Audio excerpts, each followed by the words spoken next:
Yeah, good evening, guys. Good evening, sir. Yeah, good morning. So good. Good evening, sir. Good evening. So previous classes లో any doubts, please confirm. 12 months transaction చేస్తా. ఒక doubt ఉంది sir. చెప్పండి. Sir ఇప్పుడు stationery అనేది indirect expenses right? అవును. అంటే ఇప్పుడు మరి స్టేషనరీ పర్చేజ్డ్ అని అన్నప్పుడు మనం దాన్ని అంటే మీరు చెప్పింది గూడ్స్ అయితే మనం F9 కింద తీసుకోవాలి. అసెట్ పర్చేస్ అయితే అదే క్యాష్ ఆర్ క్రెడిట్ అయితే F5 లేదంటే చెక్ అయితే F5 క్రెడిట్ అయితే F7 అన్నారు కదా. మరి దీన్ని మనం జర్నల్ లో ఎందుకు తీసుకుంటున్నాం సార్? ఎందుకని 2 ఈక్వల్ పాయింట్ లో ఆలోచిస్తున్నాం? ఇక్కడ లిమిటెడ్ స్టాక్ అయితే నువ్వు చెప్పినట్టు F5 తీసుకో. కొంచెం ఎక్స్ట్రా లిమిటెడ్ స్టాక్ ఉంటే ఎక్స్పెన్స్ స్టాక్ ఉంటే F5. ఒక 5,000 10,000 అయితే F5. ఒకవేళ అంటే నీ లిమిట్ ఒకటి ఉంటుంది, మీ బిజినెస్ కి ఒక లిమిట్ ఉంటుంది. 5,000 10,000 లోపల అయితే స్టేషనరీ నార్మల్ అని. ఒకవేళ 20,000 30,000 అయినా అంటే అప్పుగా జరిగిందంటే అది F7 లో పోస్ట్ చేసుకోవాలని పెట్టుకుంటారు లిమిట్. దాన్ని బట్టి ఉంటుంది. ఓకే. అట్లా అంటే ఇప్పుడు మనం ఇక్కడ తీసుకునే ట్రాన్సాక్షన్ అంటే 5,000 అబౌవ్ అయితే మనం క్రెడిట్ కింద అన్నట్టుగా తీసుకోవాలా? మీరు పెట్టుకున్న మీ లిమిట్స్ ఉంటాయి. ఓకే. ఓకే. ఇప్పుడు క్యాపిటలైజేషన్ ఉంటుంది. ఇప్పుడు 50,000 బిలో ఉంటే ఎక్స్పెండిచర్ కింద వేసుకుంటారు. ఒకవేళ లిమిట్ 50,000 దాటింది అంటే అది క్యాపిటలైజేషన్ కింద యాడ్ చేసుకోవడం లేదనేది మీ కంపెనీ నామ్స్ ప్రకారంగా ఉంటుంది. అట్లా అది లిమిట్ పెట్టి పోస్ట్ చేసుకుంటారు. Okay sir. రిమైనింగ్ వాళ్ళమా, any doubts? Remaining persons,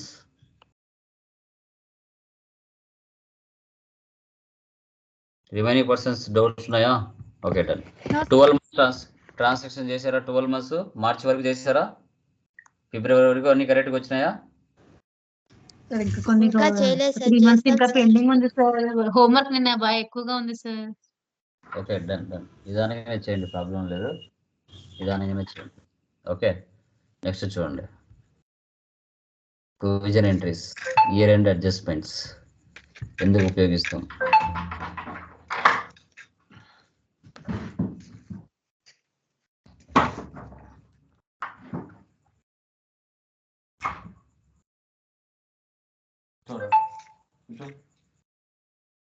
next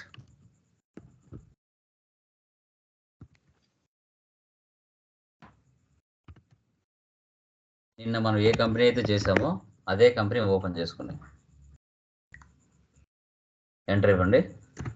okay, మీరు అన్ని మంత్స్ చేయండి. నేను అన్ని మంత్స్ ఏం చేయలేదు, నేను చెప్పినట్టుగా ఉంటాయి. జస్ట్ ఎలా చేయాలని చూపిస్తాను. ఓచర్లో వెళ్తున్నా. Provision or adjustment entries on 31st March. Okay, అన్ని F7లోనే పోస్ట్ చేయాలి.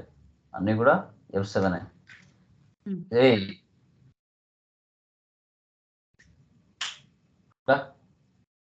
Okay done. సో ఇక్కడ ఏంటంటే 31st మార్చ్లో బుక్స్ ఆఫ్ అకౌంట్స్ క్లోజ్ చేయాలి. ఎక్స్పెన్సెస్ ఇన్కమ్స్ ఏమైనా ఉంటే నెక్స్ట్ ఇయర్కి ట్రాన్స్ఫర్ చేసుకుంటాం. వాటిని అసెట్స్ గాను లైబిలిటీస్ గాను మార్చుకుంటాం. ఎందుకు అలా మార్చుకోవాలని చెప్తాను. ఇప్పుడు 31st మార్చ్లో బుక్స్ ఆఫ్ అకౌంట్స్ క్లోజ్ చేయాలి కాబట్టి నీ బిజినెస్ ప్రాఫిట్లో ఉందా లాస్లో ఉందా అని తెలుసుకోవాలి. అందుకోసం ఏమైనా ఆ నిమిషంలో అక్కడ ఆ మంత్లో ఏవైనా పెండింగ్ ఏమైనా ఉంటే వాటన్నిటిని నెక్స్ట్ ఇయర్కి ట్రాన్స్ఫర్ చేస్తాం. ఏ ఇయర్కి ఆ ఇయర్ స్ప్లిట్టింగ్ చేసుకోవాలి. ఇది పలానా సంవత్సరం 23-24, నెక్స్ట్ 24-25 ఇండివిజువల్గా సపరేట్గా బిజినెస్ స్ప్లిట్టింగ్ చేసుకుంటాం. కొందరు కంటిన్యూ చేసుకుంటారు 2-3 సంవత్సరాలు, మరి కొందరు ఏ ఇయర్కి ఆ ఇయర్ స్ప్లిట్టింగ్ చేసుకుంటే బాగుంటుందని కొందరు స్ప్లిట్టింగ్ చేసుకుంటారు. అది నార్మల్గా. ఓకే, సో ఇంకా రిమైనింగ్ లైక్ ఎక్స్పెన్సెస్ ఇన్కమ్స్ని అసెట్స్, కరెంట్ అసెట్స్ గాను కరెంట్ లైబిలిటీస్ గాను మార్చుకొని వాటిని స్ప్లిట్టింగ్ చేసుకొని నెక్స్ట్ ఇయర్కి ఓపెనింగ్ బ్యాలెన్స్ వస్తుంది. 31st మార్చ్లో మిగిలిన క్లోజింగ్ బ్యాలెన్స్ అంతా నెక్స్ట్ ఇయర్కి ఓపెనింగ్ బ్యాలెన్స్ వస్తుంది. ఇప్పుడు 31st మార్చ్లో ఇవ్వాల్సిన అమౌంట్లు యాక్చువల్గా నెల ఏం చేస్తారు, 1వ తారీఖునే శాలరీస్ ఇవ్వరు. 5వ తారీఖు లోపల ఎక్స్పెన్సెస్ కానీ ఇన్కమ్స్ కానీ సెటిల్ చేస్తారు. ప్రతి మంత్. ఇప్పుడు 31st మార్చ్లో ఇంకా నెక్స్ట్ ఇయర్ అంటే నెక్స్ట్ ఫైనాన్షియల్ ఇయర్ అవుతుంది. కాబట్టి వాటిని ఏం చేస్తారంటే శాలరీస్ ఇవ్వకపోయినా ఇచ్చినట్టుగా, రెంట్స్ ఇవ్వకపోయినా ఇచ్చినట్టుగా 31st మార్చ్ క్లోజ్ చేస్తారు. చేసి ఏప్రిల్ మంత్లో అవి క్లియర్ చేస్తారు పెండింగ్ బ్యాలెన్సెస్. అవి ఎలా అనేది ఇప్పుడు చూద్దాం. జర్నల్ తీసుకోండి. ఇక్కడ వచ్చేసి ఫారూక్ మార్కెటింగ్ ఆల్ట్ సి.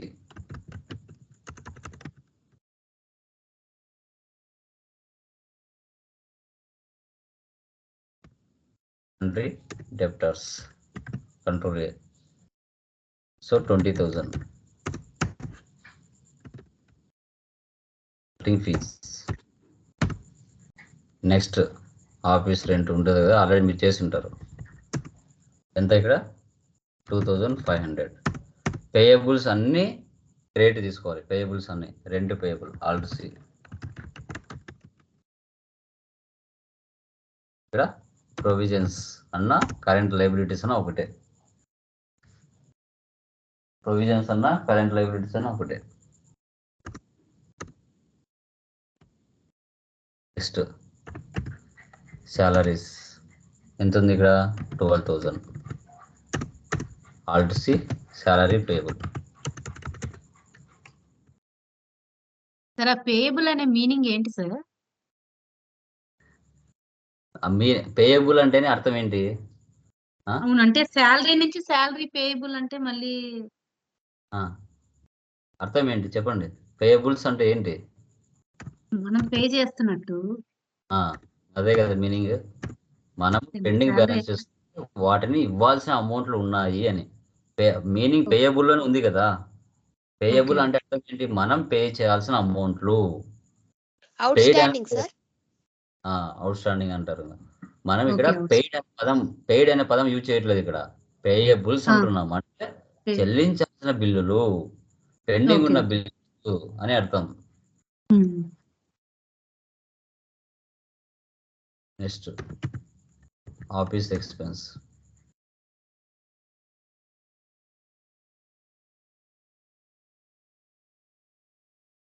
ఇప్పుడు ఇమీడియట్ గా పే చేయలేకపోతున్నాం, వాటిని నిదానంగా పే చేస్తాం. అరే అంటే ఈ మంత్ లో కుదరదు, నెక్స్ట్ మంత్ లో చేస్తాం.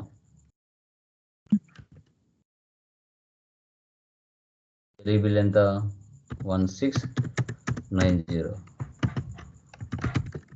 Telephone bill payable. Provisions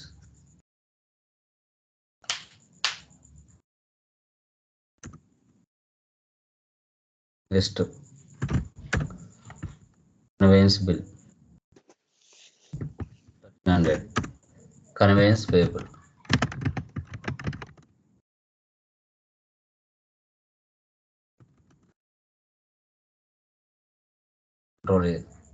control A. Next raised on invoice, అబ్ hiring charges, as travels, electricity charges 870 electricity charges payable.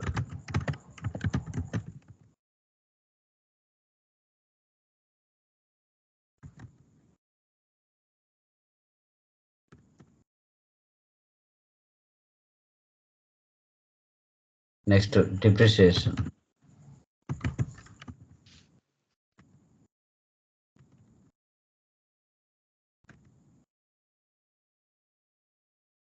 Total amount ఎంత 14401.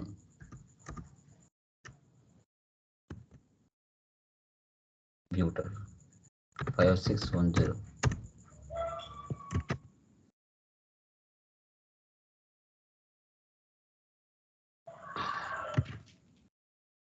Furniture 2404. Air conditioner 3205. Electrical fittings 1442. Office equipment. ఇలా ఈ విధంగా depreciation total amount enter చేసి remaining అంతా remaining అంతా కూడా మనం నార్మల్గా చేసేస్తాం.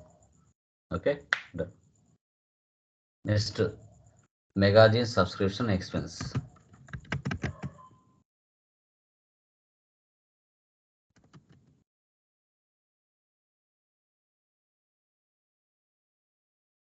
$900 ప్రీపెయిడ్. మీరు ఆల్రెడీ జూలై మంత్లోనో జూన్ మంత్లో చేసి ఉంటారు ప్రీపెయిడ్ మ్యాగజైన్, అది ఎంటర్ చేయండి.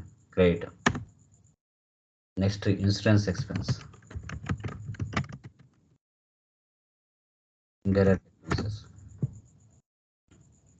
4000. ఇక్కడ వచ్చేసి ప్రీపెయిడ్ ఇన్సూరెన్స్ మీరు 5th మంత్లోనో ఆగస్ట్ మంత్లో చేసి ఉంటారు, అది క్రెడిట్ ఇవ్వండి. Next income tax expense,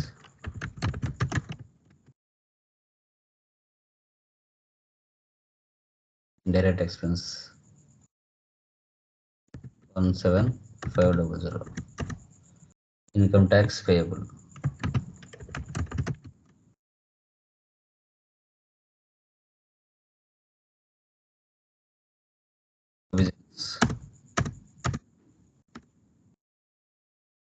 next stock of stationery. ఇక్కడ రివర్స్ పోస్ట్ చేయాలి, చెప్పాను కదా ఎక్స్పెన్సెస్ని మనం అసెట్స్గా మార్చుకుంటామని. ఎందుకనేది చూద్దాం. కరెంట్ అసెట్స్ రివర్స్ పోస్ట్ చేస్తాం 5000. క్రెడిట్ స్టేషనరీ తీసుకోవాలి. Next drawings 74,000. Next capital. ఇక్కడ వరకు చేసిన తర్వాత మీకు 208,659 వాల్యూ వస్తుంది. డ్రాయింగ్స్ వరకు చేసిన తర్వాత మార్చికి సంబంధించి ప్రాఫిట్ అండ్ లాస్ వస్తుంది 208,659. ఆ వచ్చిన అమౌంట్ మీరు ఏం చేస్తారంటే, ఇక్కడ నాకు వేరే వాల్యూ వచ్చి ఉంటుంది, మీకు అక్కడ సేమ్ వాల్యూ వస్తుంది. ఇక్కడ నాకు వచ్చిన వాల్యూ తీసుకుంటాం, అది 0 చేసి క్యాపిటల్లో కలిపేస్తాం. వచ్చిన ప్రాఫిట్ని మళ్ళీ క్యాపిటల్లోకి కలిపేయాలి. వచ్చిన ప్రాఫిట్ని క్యాపిటల్లోకి కలిపేయాలి. ఇలాగా ఇయర్ ఏం చేస్తామంటే, కంపల్సరీగా 31st మార్చ్లో బుక్స్ ఆఫ్ అకౌంట్స్ క్లోజ్ చేయాలి. ఆ మంత్లో మిగిలిన క్లోజింగ్ బ్యాలెన్స్ అంతా నెక్స్ట్ ఇయర్కి ఓపెనింగ్ బ్యాలెన్స్గా మార్చాలి, స్ప్లిట్టింగ్ చేసి. ఓకే, సో ఇప్పుడు స్ప్లిట్టింగ్ చేయాలి. ఓకే, స్ప్లిట్టింగ్ చేసే ముందు పేజీ నెంబర్ 12కి రండి. Page number 12. ఇక్కడ ఇచ్చిన మీ ప్రతి ఎంట్రీ కూడా దాంట్లో మీకు మీనింగ్ ఉంటుంది, ఒకసారి చెక్ చేసుకోవచ్చు. 24 చూడండి. Transfer the stationery amount 5000 to the stock of stationery. Stationery is a expense ledger. Expense and income ledgers will not transfer to the next year. Asset and liabilities only transfer to the next year. So we have to transfer the stationery expense ledgers to stock of stationery, which we have to create under current asset group. It is a journal voucher. Next 25. Transfer the profit to the capital. First check the net profit in profit and loss account, then go to journal voucher because it is transfer entry as capital has to be increased. వచ్చిన ప్రాఫిట్ని క్యాపిటల్లో కలిపితే capital value పెరుగుతుంది. Next March month salaries rent. Generally expenses like salary rent paid in the next month, but we have to close the accounts in the month of March because the financial year from 1/4 to 31/3. So we have to transfer the expenses in to liabilities. Debit rent expense, credit rent payable. అదే in the next financial year we have to pass the rent entry like this. Debit rent payable, credit cash or bank. ఇలా entry pass చేసుకోవాలి company split చేసిన తర్వాత. Like the we have to pass all the expenses like salaries and electricity bill and remaining etcetera. ఇలా మనము maintain చేయాల్సి వస్తుంది. ఇలా మనము అడ్జస్ట్మెంట్ ఎంట్రీస్ అనేది ఈ విధంగా చేస్తాం. ఓకే, చేసిన తర్వాత ఇప్పుడు సర్వీస్ కంపెనీ ఒకటే ఉంది. కంపెనీ స్ప్లిట్ చేసిన తర్వాత 2 కంపెనీలు జనరేట్ అవుతాయి. ఒకటి కొత్త కంపెనీ, ఒకటి ఉన్న కంపెనీ. ఇప్పుడు సర్వీస్ కంపెనీలో మనకి బ్యాలెన్స్ షీట్లో వాల్యూ ఎంత ఉంది ఇక్కడ గమనిస్తే మీరు అంటే 4,61,889. 4,61,889 అంటే capital values, liability values, fixed values, current assets values ఇవన్నీ ఉన్నాయి. ఇక్కడ మిగిలిన క్లోజింగ్ బ్యాలెన్స్ అంతా నెక్స్ట్ వీక్ కొత్త కంపెనీలో సేమ్ వాల్యూస్తో మళ్ళీ వస్తాయి. ఇక్కడ పైన డేటా స్ప్లిట్ డేటా, ఇక్కడ స్ప్లిట్ ఫ్రమ్ అంటే ఫైనాన్షియల్ ఇయర్ ఇవ్వాలి. ఏరే డేట్ ఇవ్వకూడదు. 1/4/23/24 కింద చూడండి. This will be set as the financial year beginning date for the new company. You can select a date between 2 April 23 and 1 April 24. Recommended date is 1 September 23. ఎప్పుడు కూడా 2 April అని ఇవ్వకూడదు. ఇస్తే 1 April ఉండాలి financial year. The following companies will be created. First company, second company, 2 కంపెనీలు generate అవుతాయి. Yes. Continue to split complete data. Yes.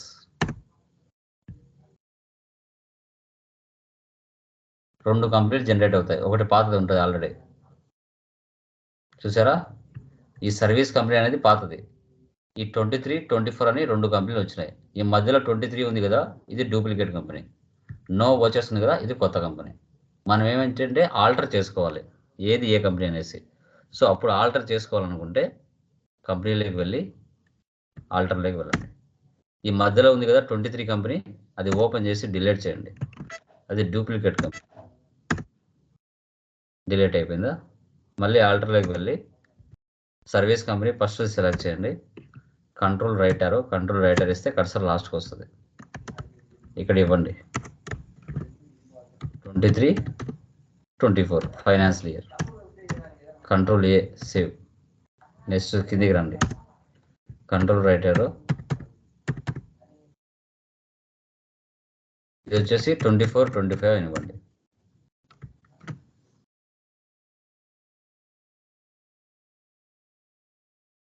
చూసారా? మీకు అర్థమవుతుంది. ఓ ఇది 23, 24. నువ్వు 23, 24 క్లిక్ చేస్తే అది పైకి వస్తుంది. 24, 25 క్లిక్ చేస్తే అది పైకి వస్తుంది. ఏది క్లిక్ చేస్తే అది పైకి వస్తుంది. ఓకే. నో వోచర్స్ ఎంటర్డ్ అని ఉంది కదా, ఇక్కడ నో వోచర్స్ ఎంటర్డ్ అంటే ఇది లేటెస్ట్ కంపెనీ అని అర్థం. ఓకే. ఇప్పుడు దీంట్లో ఈ పాత కంపెనీలో డేటా అంతా కొత్త కంపెనీలోకి వచ్చిందో లేదో చూద్దాం. ఇక్కడ చూడండి, బ్యాలెన్స్ షీట్లోకి వస్తున్నా. ఇది కొత్త కంపెనీ. నో వోచర్స్ ఉంది కదా, ఇది కొత్త కంపెనీ. ఎంటర్. Alt F1. చూసారా?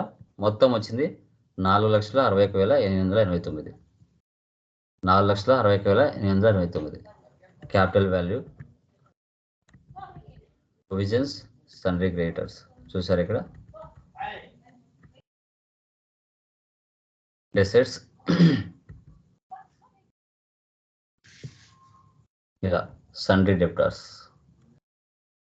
Cash in hand, bank accounts, prepaid insurance.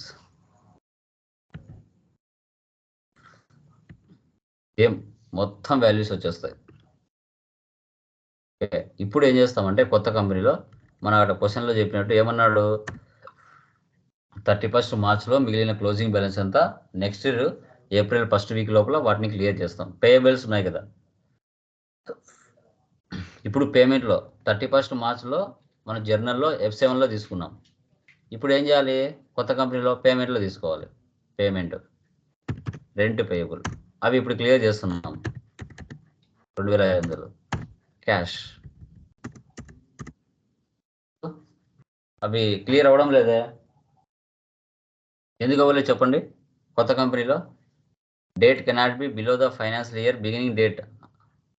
ఇక్కడ ఎందుకు సేవ్ అవ్వలేదు అంటే కొత్త కంపెనీలో ఇక్కడ గేట్వే ఆఫ్ టాలీలో పాత ఫైనాన్షియల్ ఇయర్ ఉంది. కొత్త ఫైనాన్షియల్ ఇయర్ మార్చాలి. ఇక్కడ ఆల్ట్ F2 చూడండి, 1/4/23 కాకుండా 24 కింద 31/3/25 ఇవ్వాలి. కొత్త కంపెనీ కదా అది. రెంట్ పేయబుల్ 2,500 కింద క్యాష్ తీసుకోవాలి. Accept or no, save. చూసారా, 0 అయిపోయింది. శాలరీ పేయబుల్ 12,000 కింద క్యాష్. చూసారా, 0 అయిపోయింది ఇక్కడ. అంటే 31st Marchలో F7లో పోస్ట్ చేసినాం. తర్వాత కంపెనీ స్ప్లిట్ అయిన తర్వాత April మంత్లో పేమెంట్లో పోస్ట్ చేసినాం. అడిగి 0 అయిపోతుంది. ఓకే, ఇలా మనం ఎంటర్ చేసుకోవాల్సి వస్తుంది. Clear? Any doubts? Splitting year-end activities like provision transactions తర్వాత కంపెనీ స్ప్లిట్టింగ్. ఓకే, అవి టుడే క్లాస్లో మనం డిస్కషన్ చేశాము. ఎవరికైనా డౌట్స్ ఉన్నాయా దీంట్లో? Please confirm. Clear? Any doubts మా? Clear sir. 23, 24 క్లిక్ చేస్తే అది పైకి వస్తుంది. వాటికి సంబంధించిన డాష్ బోర్డ్లోకి వెళ్తే మీరు లైక్ ఎంఐఎస్ రిపోర్ట్స్ అంటాం, లైబిలిటీస్ వాల్యూస్ అండ్ తర్వాత బ్యాంక్ బ్యాలెన్స్, క్యాష్ బ్యాలెన్స్ అన్నీ షో చేస్తాయి ఇక్కడ ఎంఐఎస్ రిపోర్ట్స్. ఓకే, ఈ విధంగా చేయాలి. ఇంకేమైనా డౌట్స్ ఉన్నాయా? Please confirm. No sir. Clear? అందరూ అప్డేట్లో ఉన్నారు కదా? ఎవరైనా పెండింగ్ ఉన్నారా?